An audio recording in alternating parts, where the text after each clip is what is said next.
And we're back. I'm Ossie from Three Monkeys Solderless, home of the world's best cables for your pedal board. Check us out at threemonkeyssolderless.com. Get you some cables. All right, so it's Sunday, and I'm back up in the submarine studio. Ran out of pink drink. Got the, I don't know what this is. It's kind of a foul concoction. It's supposed to be mango or something like that. Tastes more like mungo. But anyway, so I figure today, just go on to YouTube and start answering some comments or responding to some comments that were sort of piling up on all these different videos, and maybe that'll spark something up in the noodle, and maybe there'll be something interesting to talk about. Maybe not. I don't know. We don't know until we keep going. So let's start. All right. So I'm going to go into the YouTubes, and we'll probably go. It's going back quite a ways. All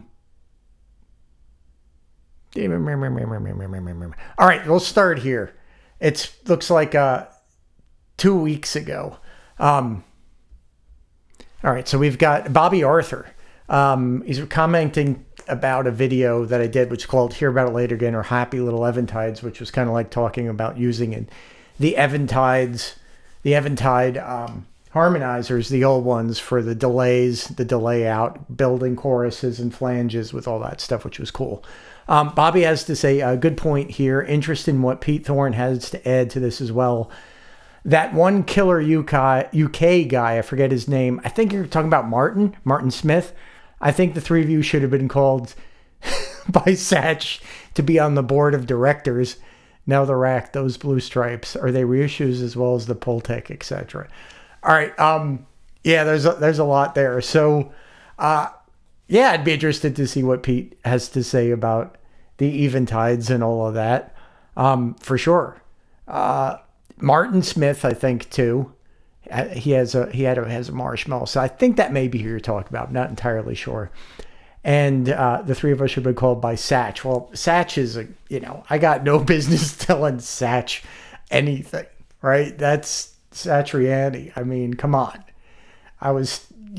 He's a legend. There's not anything he does, that's on another level. There's nothing that I can add to Satch. Now the rack, those blue stripes, are they reissues as well as the Pultec? Well, the Pultec is just a warm audio one, which sounds pretty good. The blue stripes, I've got 4 of them. I built them. They're, what's the company that did? All right, so Hairball Audio, you can buy like the chassis and the parts for. And then you got to, put them together. And then most importantly, you have to calibrate them. So, I mean, they're not too difficult to like solder together if you're good with, that kind of thing, checking your components, double checking everything. You're good to go there. And then you need a little bit of test equipment to calibrate them correctly, right? You're going to need some way of injecting them with a signal. And you're going to have to be able to set like the JFETs bias, the transistors in there to get it to compress correctly and get the meter running right and all that kind of stuff. So it's not too difficult to do, but if you don't have a lot of experience, or, some experience with electronics, it's probably going to be a little bit frustrating to do for sure. So yeah, that's the story with those. And we got actually, he's got a few comments here, Bobby. Also, yeah, the Van Halen One Sound is a great chat, and I tried to get, there were so many old Marshalls in various ways, but from a non-ant builder. Tube amp guy for 3 decades. I'm curious about this SV20 studio head and curious what makes it react that way, which can get quickly into the VH1 territory. I really don't know what the SV20 studio head is, so you'll have to excuse me on that. And then getting into the Van Halen territory, that to me, that's still like an enormously wide sort of category, right? It's getting into like birds, right? So you have like, if you're categorizing birds, it's like if they have wings, they're birds. Okay, if they're this, then you can kind of pinpoint them down. So what is the Van Halen sound? I think is sort of like the first thing that sort of has to be nailed down when to have an effective discussion. I was talking with a friend. It's sort of this, and this just popped out in my head again. It'd be useful to sort of like, I think for everybody in the world to always go back, and it's going to be so weird, and to read Greek philosophy. Not that I'm being like, oh, I'm a Greek philosopher. It's really, I think it's important. Like if you're trying to like structure a dialogue, right? What would Socrates have to say about this? It's like, how do you establish a dialogue? Do you need to set ground rules and terminology?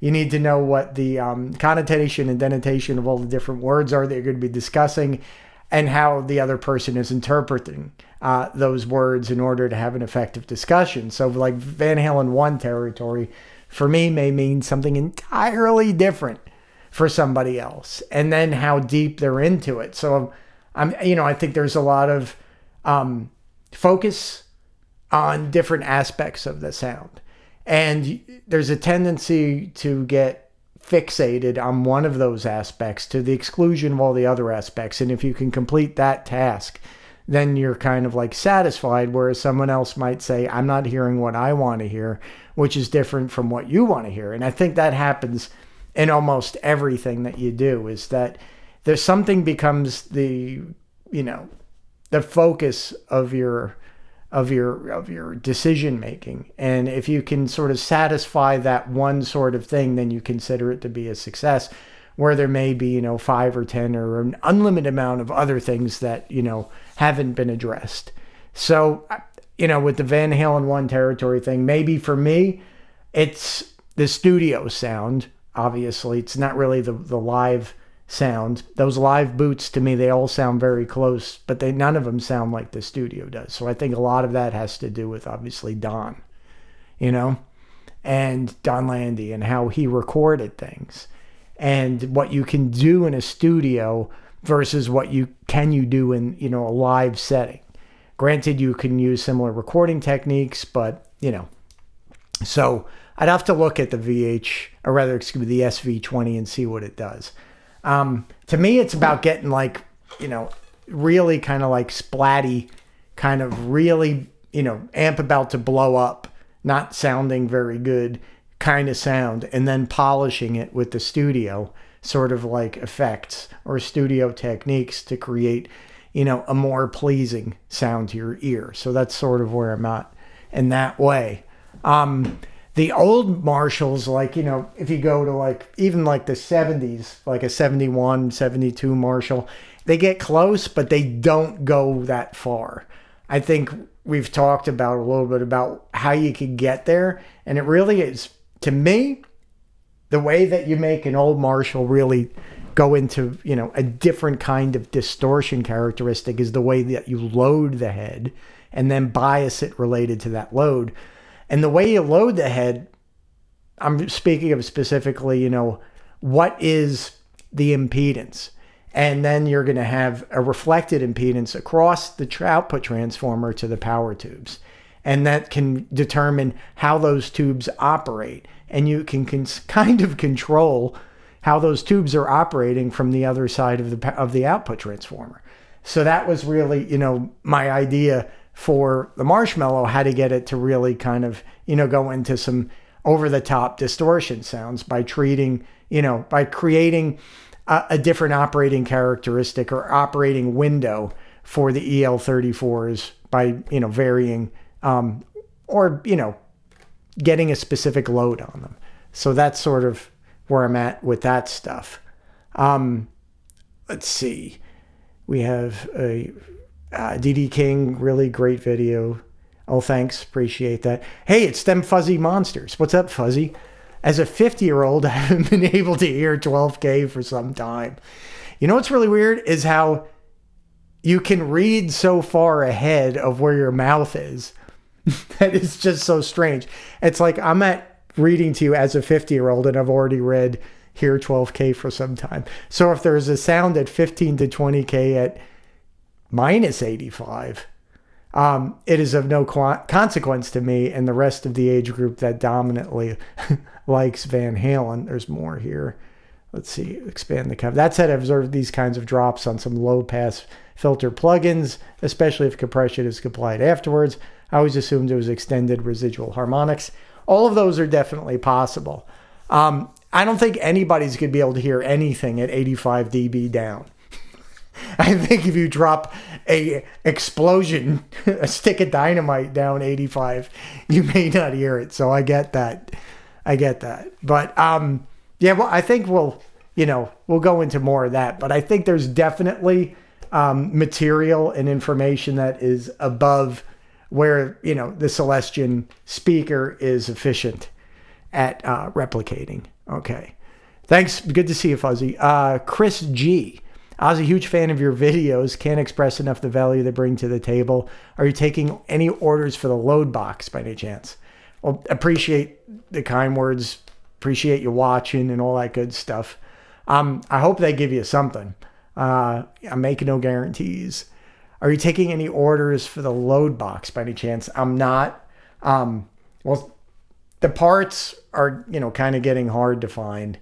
So, mostly the transformers. So I think it's like a, residual sort of supply chain problems from COVID or whatever, maybe after that. The prices of everything are going up pretty high. And I'm pretty much been, spending a lot of time building these guys. And I still have a couple more to complete, waiting on cabinets of all things. It's just become, it's tough. It's tough right now. And I think that we're going to see more difficulties in the future in terms of getting parts. I think one of the things that a lot of people sort of, maybe neglect is getting Baltic birch is probably going to be a problem in the near future. So these cabinets are made from a Baltic birch ply. Now, there are some domestic sources of plywood that are close to like the quality of the void-free marine grade, Baltic birches that I like to use, Baltic birch plywoods, and they're like apple and things like that. But it becomes difficult, there's a lot going on in the world right now, and, it does affect international trade, and Baltic birch is part of that problem. So, yeah, we'll see. Hit me up if, and we'll see what we can do about a load box. Live from Studio A. Thank you for sharing all your experience and thinking. What a fun pursuit. Yeah, I enjoy this kind of stuff. It keeps me thinking, and it's something that I've always been, intrigued with. And, it's been going on a pretty long time. Some people would say it's not particularly a useful pursuit, or it's, why don't you focus on, your own things, which I do. But, having something that you always have a passion for, it tends to throw things out of it that you can use elsewhere. So it's sort of like, I don't know, anything in the world that you do, if you study it hard enough, and if you go deep enough, and if you just keep digging and digging and digging, you're going to find things that can relate to other parts of your world. So, you look at, listening to or trying to replicate one person's particular guitar tone, you're going to learn a lot, and you're going to find things that don't relate to what you were doing, but relate to something else. So if it keeps your interest and allows you to sort of, continually work towards something, it can also be an engine for, what you would call derivative sort of products, right? So I'm working on this, but I figured out something by working on this for that over there. So that's, it's a valuable sort of thing. I keep, trying to really, emphasize that sort of thing, that there's, you work on a motorcycle every day, or you work on a car every day. It's always going to give you something else. There may be days where you go to the well and it's dry, but there's so many days where that well produces things that you never thought you were going to find in there. So going back to the same well over and over again can be useful. I do believe that. So that's cool. Tanner Jordan. What's up, Tanner? I would like to hear the blue sustainer guitar you made in your new signal chain. I love the fake feedback you were getting when you were sending the amp's pedal signal back to the stainer rather than typical EBO sound. Yeah, that was the kind of a cool experiment. It could be useful, right? We're trying to figure out, how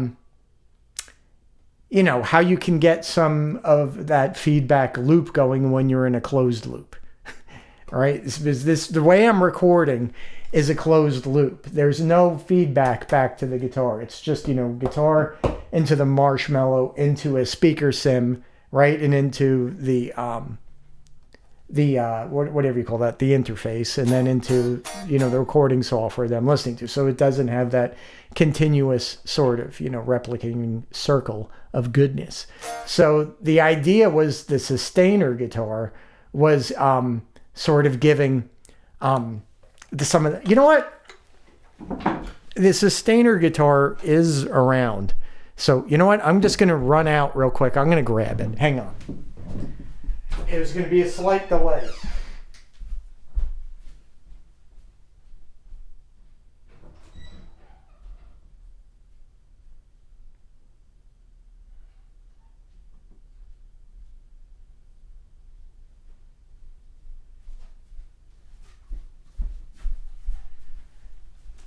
Okay.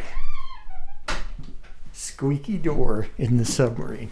So, since we last saw the sustainer guitar, let me move this out of the way. It's changed a little bit. So here it is now. And there's a video out there on my channel where I kind of was working with a sustainer and wanted to improve on it in terms of how it worked. Because as Tanner is pointing out, the guitar tends to sound more like an EBO as opposed to a way of mimicking the feedback that you would get, playing live in a room where you would get, sort of it going into harmonics and things like that. It tends to sound more like when you have the note, it'll just hold that, and it won't go up to, it won't change and flip over and go up, an octave or whatever. And do all the magical things that it can do. So what the idea was basically like a normal sustainer guitar, right? So you have this guy here, which is the exciter, right? So this puts out a magnetic field that is, fed by the pickup through a preamp into this, which then excites the strings and brings them into kind of like a feedback situation. And what I was thinking, which turned out to work, was what if I disconnected the pickup from the sustaining system, right? The circuit as well as the pickup itself, and then fed it from the output of an amplifier, right? That already has sort of like the distorted guitar sounds, and see what that would do. And so I basically put another jack on the side of the guitar, and that is the entrance for the sustainer. Since the video before, it had a red pick guard on it, and it had a DiMarzio pickup in there, and it had on a different neck, and I think the neck went to another guitar, and I just wanted to put I wanted to make it look a little bit less goofy than it did, so I built this neck. I don't know if maybe 5-10 years, maybe more like 10 years ago, a nice piece of bird's eye kind of deal with nice sort of round neck. And I figured that would look really cool on like this sort of guitar. And then a mint pickguard might make it look more, kind of has like a Sir look to it now, which is cool because I love Sir guitars. I don't own one, but I've played a bunch of them down at Rudy's back in the day when John was working upstairs, and since then. So I think that's cool. So let's try it. I don't know if it's going to work the same because it's a different setup, but yeah, let's try it out. So we're going to plug this guy into here, and it's also this pickup is like a JB-esque kind of pickup that I wound. It's around like, it's a little less than a JB. It's like around mid 14K. I did have an Alnico 5 magnet in it, which I'm not a fan of. So I don't know how this thing's going to sound. So let's just listen to it first and see what it does.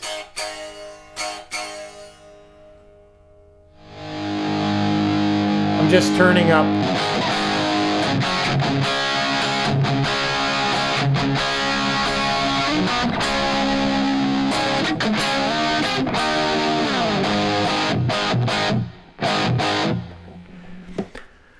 All right, and then we have to feed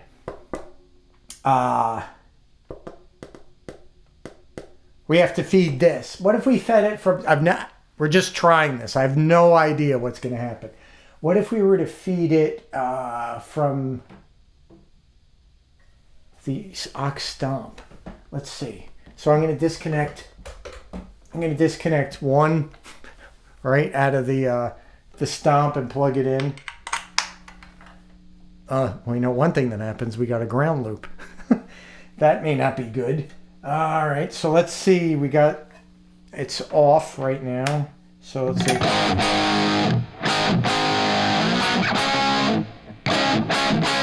All right, then let's turn it on. It's on.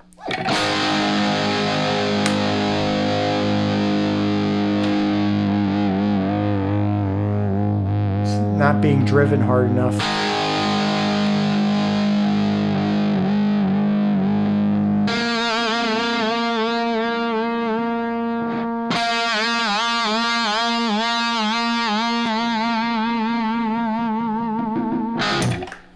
All right, so one thing I remember I did was I used an EQ pedal to drive the sustainer a little bit harder. So let me grab an EQ pedal real quick. This is turning into a project. All right, luckily I have it. And actually it's still set the way, so this is the EQ from that. It was just in the other room in the pile. So what I'm going to need to do is I need to power it. All right.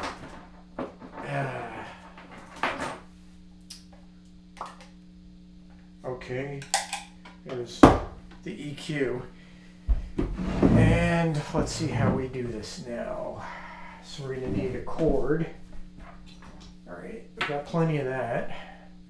So we're going to take the input from the aux stomp, right? And then this is feeding the guitar the green, right? Yes, it is. And that'll come from here. Ground loop's back. All right, let's see what it does now. All right, it's off. So let's listen to it.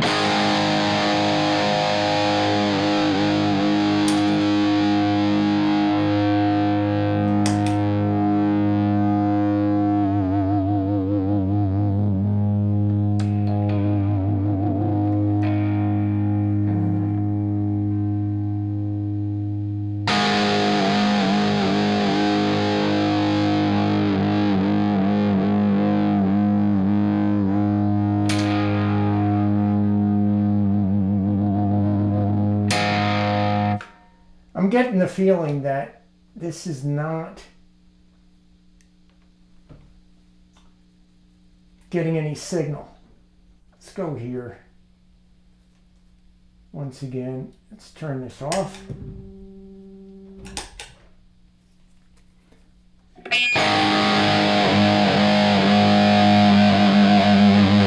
Yeah, that was the problem.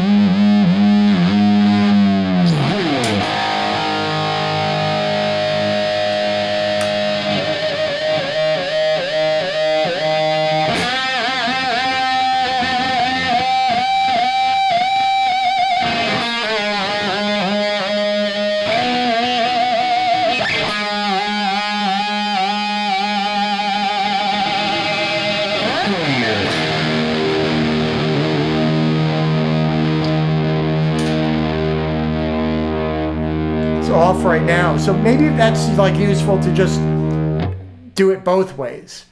So this is sort of obviously with the output of the aux feeding the sustainer unit. I'll turn it back on. That wasn't supposed to be like that. I wonder what's going on with that. I think we have probably that there's a grounding issue.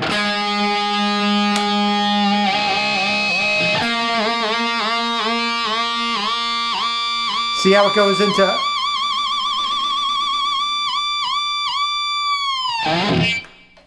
All right, and then we're gonna feed it from the guitar. So, all right, so that would mean, yeah, let's just plug it in here. So now the guitar is going into the Marshmallow. These two jacks are connected internally, and that's what's feeding this. So it's basically the stock. This is the way a sustainer should work.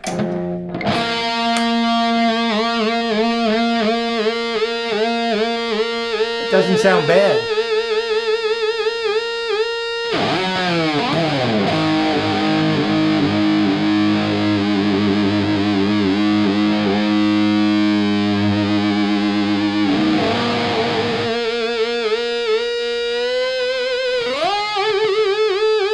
See, this is where it sounds like an EBO.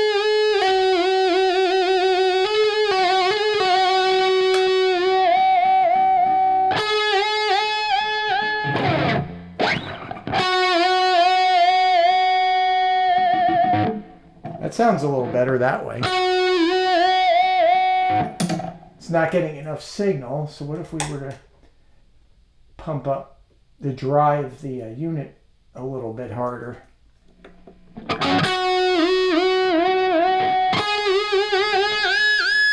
There we go.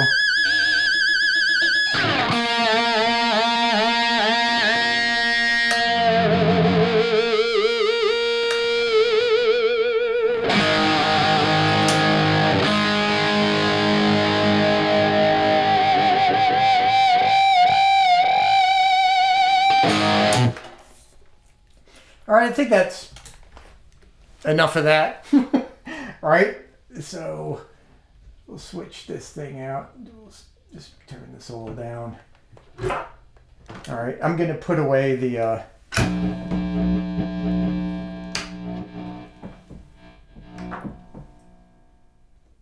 I'm going to put away the sustainer guitar real quick. And then we'll continue on. We'll just throw it over here.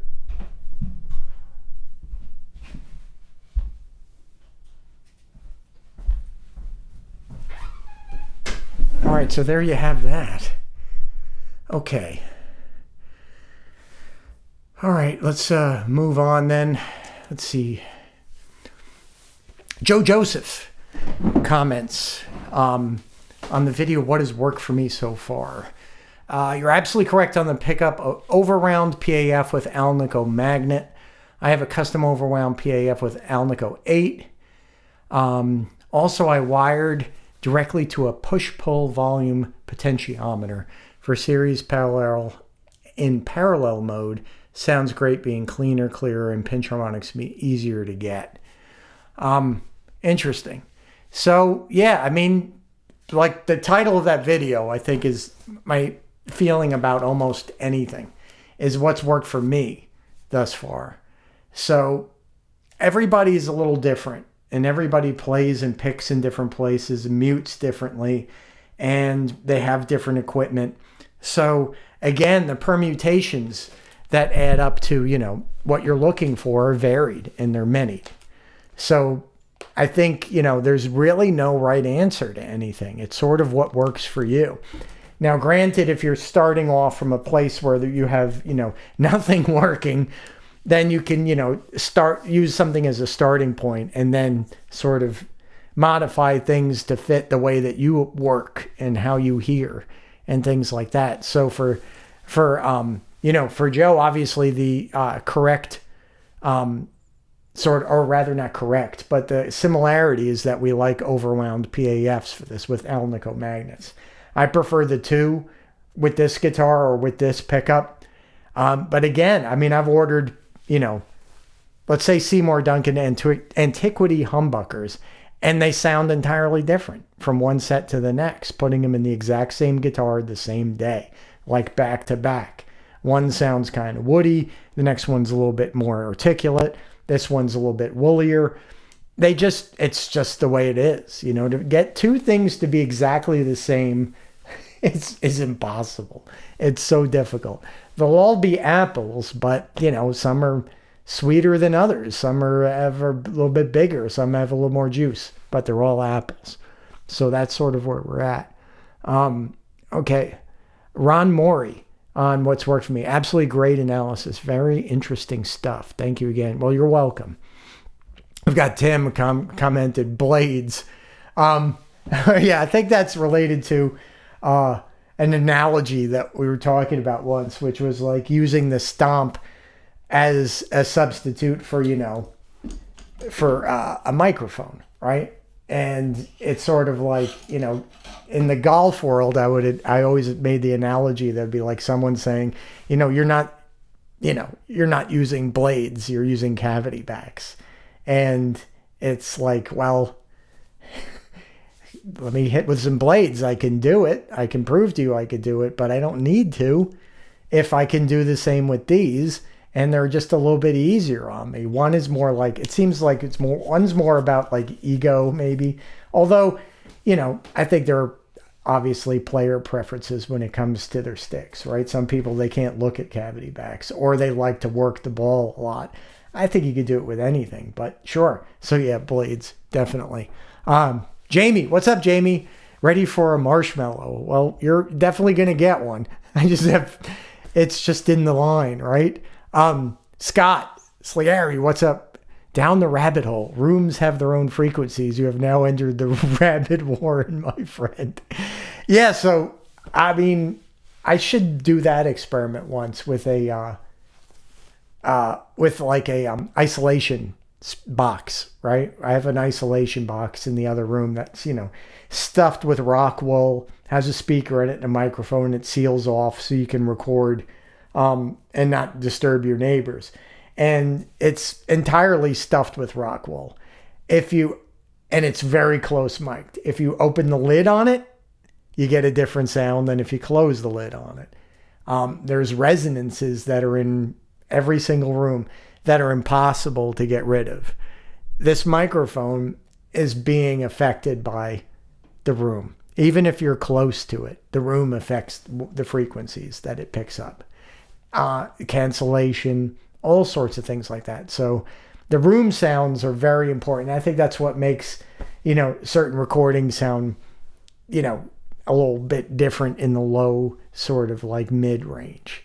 Is what room was it recorded in? Even if you're not hearing the echoes, you know, you're still getting sort of the frequencies there. So yeah, there's definitely a rabbit hole there. So cool. Oops, went a little too far. Okay, here we go. Rick Shredder. Brilliant work, Ossie. Love it. I'm always waiting for your next videos. It's a gift that keeps on giving. Continue the great work. Thank you. That's really kind, Rick. That's good to hear that. You know, it's entertaining. It's not for everybody. It's, you know, it's a lot of sort of contemporaneous nonsense, which is fun for me too. So yeah, thanks for watching. Appreciate it, Rick. Jacques Lundgren TV. Super interesting. Perfect blend of talking and playing. Maybe there's not enough playing. No, there's way too much playing. For my skill level, there's way too much playing. All right. Tracy Stamakis. It was great to hear the tone of the amp playing sounds that do not come from a Van Halen record or a Van Halen recording. I think a person's brain just fills in the tone when you hear them. You're absolutely right about that. That's why, like, first time you hear a song you've never heard before, first time, redundant, it doesn't sound the same as the 10th time you've heard it. Your brain tends to play its memory of the song along with what you're hearing through your ears. The two run parallel to one another. So yeah, I think a lot of times it's very difficult to know, you know, if what you're getting is what is real because it's being mixed in with what's in your head. So it becomes very difficult. So I would say it's like, your own filters and your own things are changing your experiences. And then other people don't have the same filter necessarily, or maybe they do. So are we all caught in a mass hallucination here? That when I try to play, some you're going to, even if it's not plugged in, right? Your brain is still going to hear the, in a way, it's going to remember the distorted sound. And you're going to hear the wow. You're going to hear all that. So yeah, definitely. And it's great to hear the tone of the amp playing sounds that do not come from a Van Halen recording. Everything I play was never done on a Van Halen recording. This is true. Patrick Williams. Hey, Ossie, you're an amazing guy, and thank you for all your research. That's very kind. I don't know how much the studio impacted the tone, even if I'm partisan to the Jose mods theory, and I think it could have been both. Perhaps you already know, but Jose used to use transistors too instead of clipping diodes. Solder the emitters together. There's more going on. To the bass, to the master volume. It seems that common folks get both of the same components and that rock legends get a mix between a diode and a transistor. Did he use Schottky and germanium? Who knows? It might be interesting to try. Yeah, I've definitely tried using, JFETs. That it produces much harder clipping. Well, depending upon the JFET that you're going to use, it can produce harder clipping than the diodes that I found in my Jose.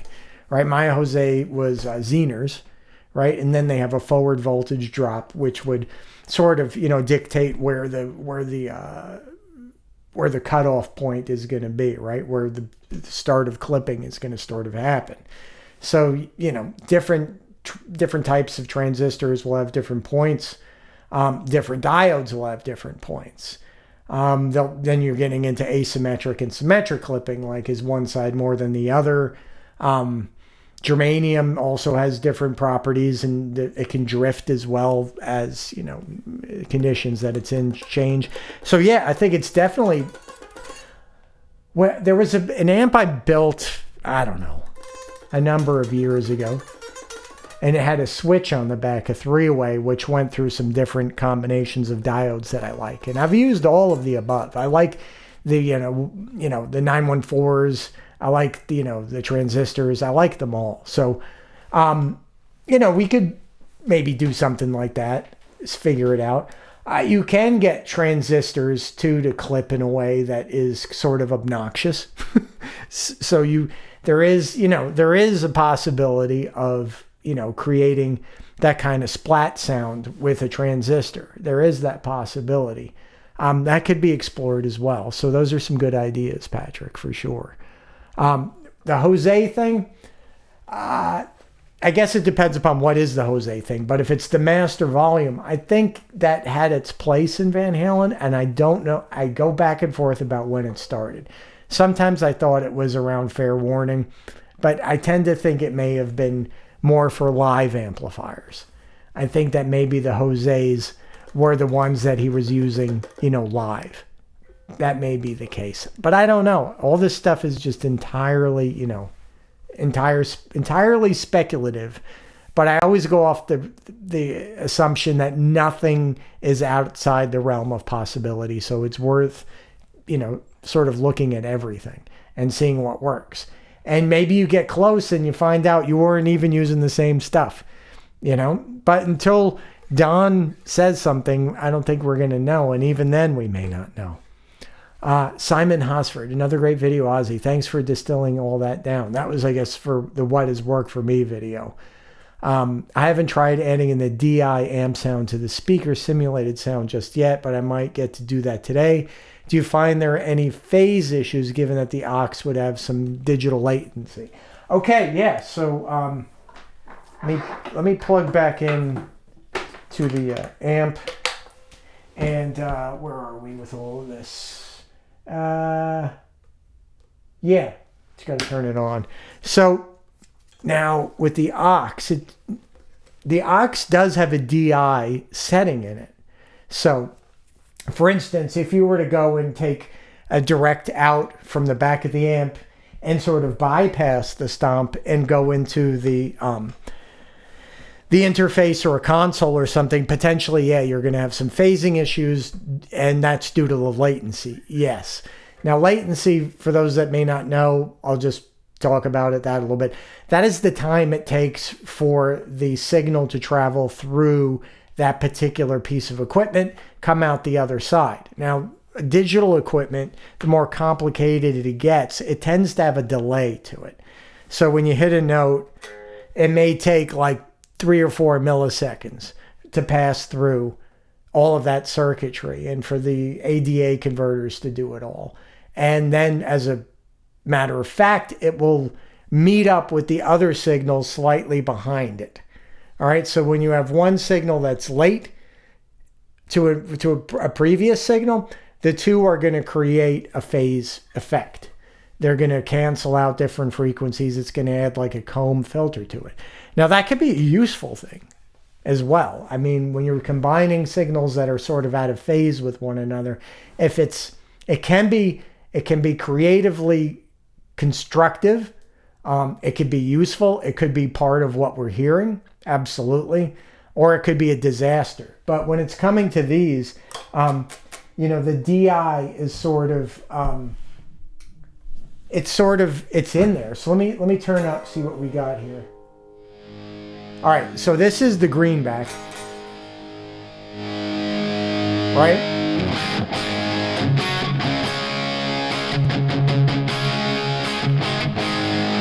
And then we'll bring up the DI.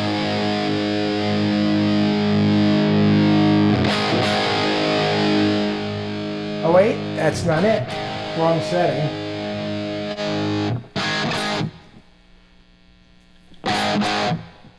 Let me turn it all down again. We'll do it all over again. Okay. Let me make sure this has the DI. Oh, it's on the other track. That's the problem. Hang on. We screwed it all up because of the sustainer guitar. I'm in mono, so I got to take another lead out of here, and we go back into here. Okay, so now we should have the direct on one and on the other. Okay, so this is the DI.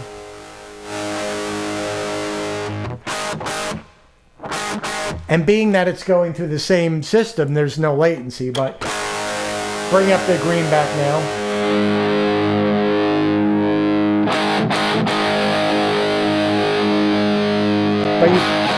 But you can hear, even so, that we're dealing with two different sort of waveforms. So they tend to play with one another. So I think in that mix is my theory of where you get the...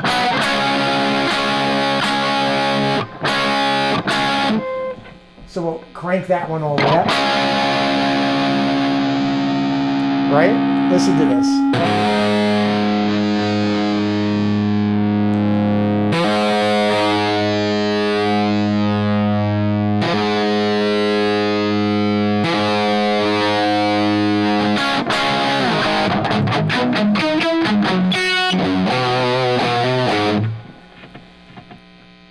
Down a little bit.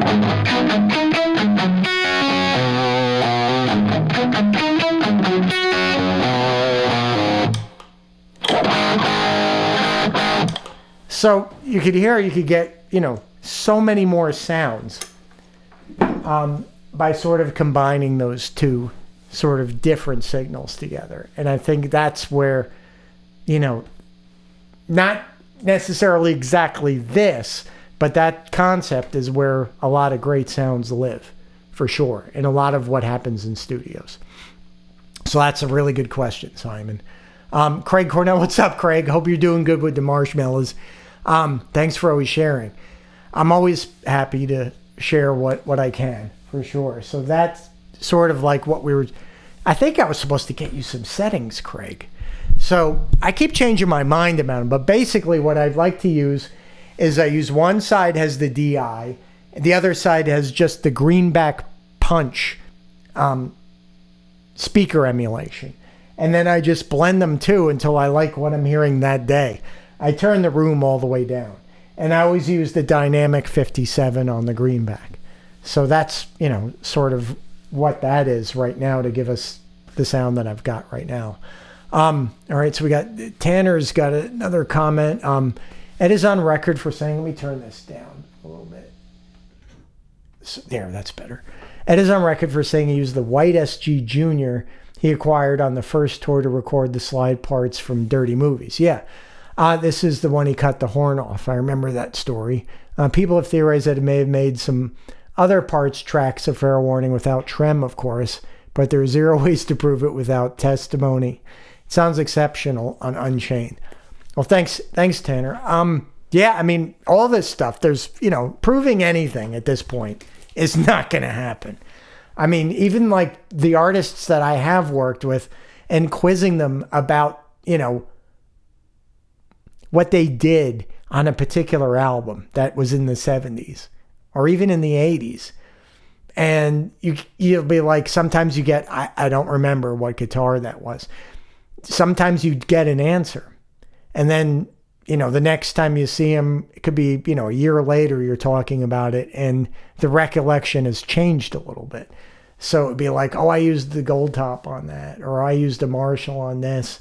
And then, it might be next time it was, a burst and a Fender or something like that. So it's difficult to remember what, for any of these guys to know what was on. If there was photographic evidence or video and all that kind of stuff, I think we would know. But you just got to use for me, I just have to use my ears and, see how it all works out. And what you find is, there's a lot of ways of doing this, and there's a lot of really good sounding guitars. And in the end, they kind of produce a very similar tone, So the SG, with the SG Juniors, they sound great for sure. We've had some of those in the shop over the years and played around with a lot of those. I have the Junior that I use that has the old 50s pickup in it, and they just sound really good. So I would have to think that if he, liked the sound of it for doing the slide, he probably liked it for other things too. I'm just guessing. So yeah. Buzzed. I always thought Eddie's original modified PF with a shorted coil sounded much like a P90. Your sound test only reinforced that to my...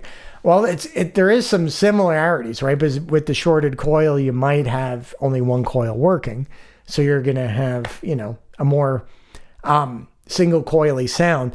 I will say one thing that's interesting, right? So, all right, let me move this out of the way so I can show you, because this may be redundant information or it may be useful information. So a P90 is generally has the same footprint as like a PAF, all right? A PAF is made of two coils, right? And the coils are wound 1 and 2, right? So that's the dimensions of the coils. If you have one of these coils shorted out, obviously only one coil is going to work. And it's going to read the information in this area, right? So if you have a larger coil, like the P90s are wound all the way around the circumference with one, and then magnets on either side. Granted, the pole pieces are in the middle, but you're going to get a different point at which you read the information off the strings.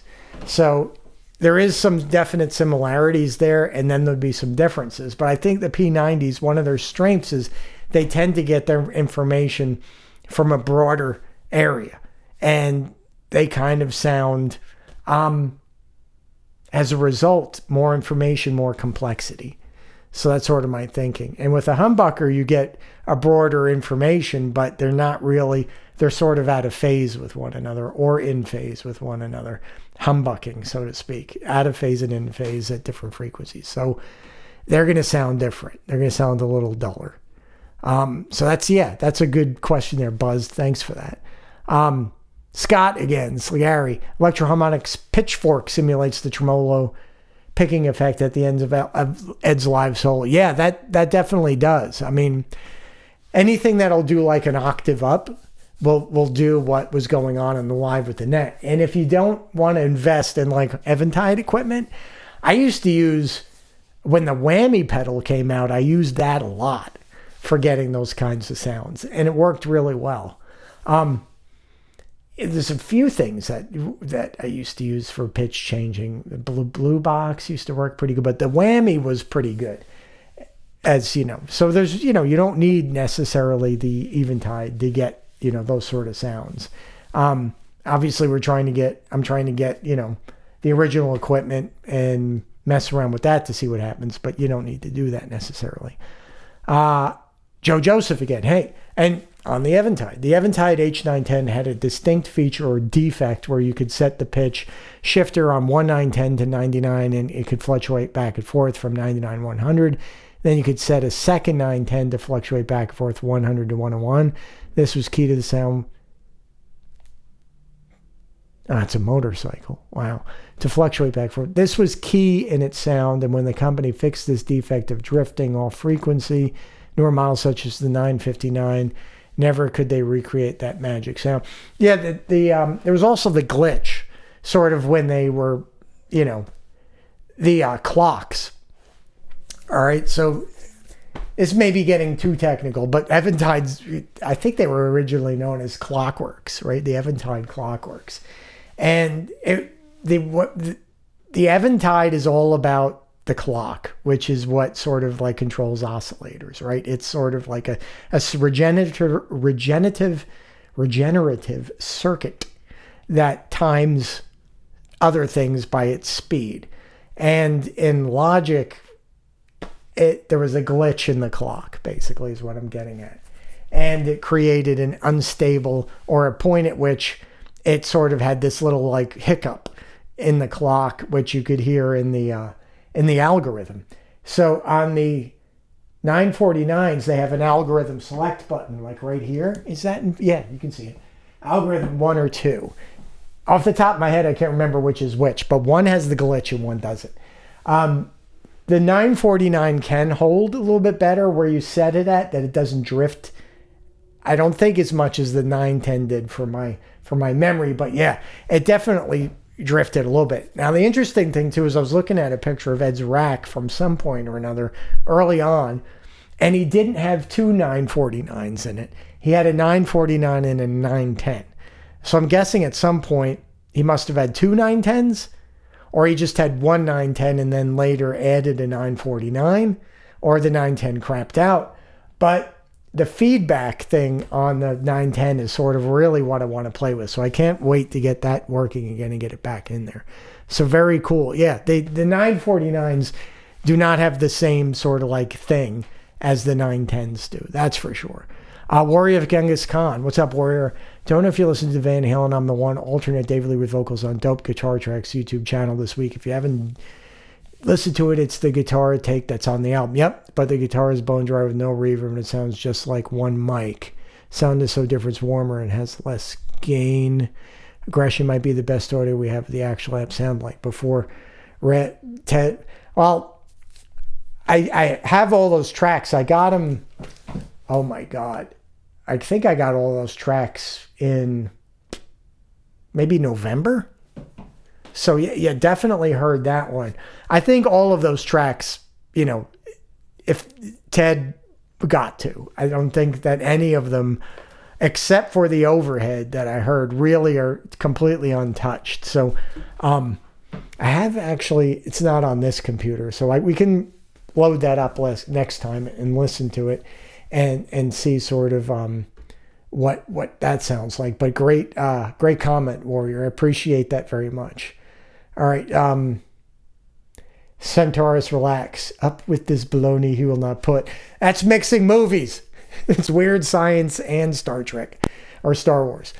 So yeah, I was doing Weird Science where he kind of freezes his grandparents right after his grandmother says he won't put up with where his grandfather says, I don't stand for baloney, and his grandmother says, he won't, he doesn't stand for baloney. Centaurus, relax again. Phil X nails the Van Halen tones and technique. He's an SG player here with P90s. Phil X could play a plastic ukulele. It would sound good. Shout out to Phil. That guy's out of control. He's full goose, just bozo on that thing. It's ridiculous. It's ridiculous. Gifted guy. Let's see. Jacques Lundgren. Love all these investigations. Keep doing it. I will. Rick Shredder. Haha. Now that's some baloney. We got double baloney. Double baloney comments. That's cool. Let's see. Patrick Williams. This is the last comment. We're probably running like 1 million hours here anyway. But Patrick Williams. Hey, Ossie, I made 2 interesting discoveries. I mailed a man or mailman selling those flag systems I saw those. Was that Reverb he's selling them? Used by Eddie in his tours post-album with original speakers inside them. Eddie used 55 hertz 12H30 blackback, which explains the fizzy sound a little bit more. Perhaps that coupling them with the 12M 20 watts will get us there. Second thing is that Mark Cameron believes Eddie was slaving into a Vox AC50, not 30, and JTM 45. However, Eddie did indeed own and bought many AC30s in the early days. Yeah, definitely. I've seen the pictures of, there's some Vox equipment, some small boxes on stage, and, what was going on with slaving and how that all worked for sure. The fizzy sound, I'm still going to say for my ears, and we can always disagree, and I would not put it past anybody because we're all going to, have different interpretations. To me, that fizzy sound is related to a DI more so. And in the back corner, I have, some 014 cone 55 hertz, original greenbacks back there. I have also, in this cabinet right here, I have the blackbacks. You can't see it, but right there, I've got the blackbacks I think, let me see. Maybe I'll just turn this for a second. You can see this cabinet over here under the Jose. So this cabinet right there has those speakers that you're saying were in the flag systems, the blackbacks. That cabinet's a little bit, it's brighter than that for sure, but that cabinet, it's this one right here, this basket weave, has like, those cones sound so smooth, it's just ridiculous. They're great sounding. So,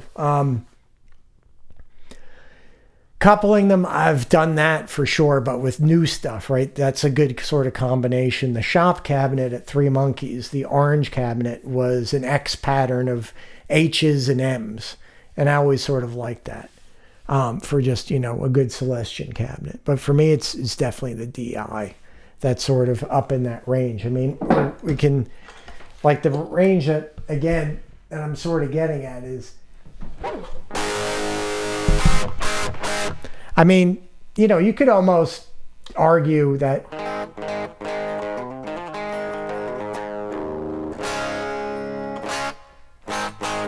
that could be like, someone could say, what if you put like 10 guitar players in a room and blindfolded them all and then lit it on fire, they wouldn't get out.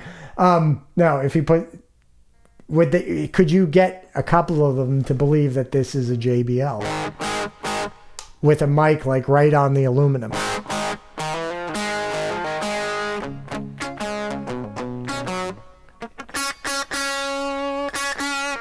That part would be tough to go.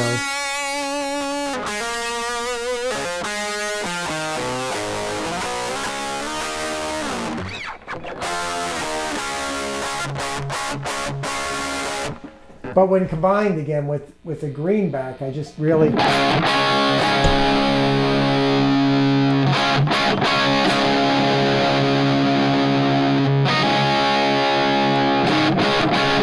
I just think it adds something to it for sure. So that's sort of my take on it, for whatever that's worth.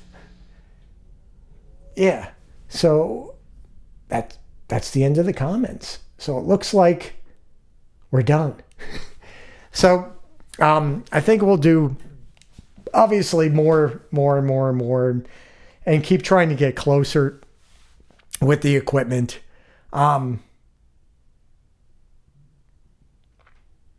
there's a bunch of stuff that I wanted to try out. There still is a bunch of stuff I wanted to try out, but I think it's time maybe to go back to, you know, recording one track like we did on the DI experiment, and then, you know, copy it down to 3 different tracks and try getting the mixes right in different places.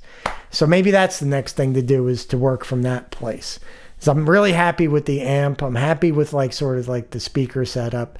Now I think it's sort of like getting into, I want to hear a little bit more of like trying to get my reverbs right, trying to get all that kind of stuff sounding really, really much better. So yeah, so I think that's where we're going to end up in the future here. So once again, my God, it's right on an hour. How does that always happen?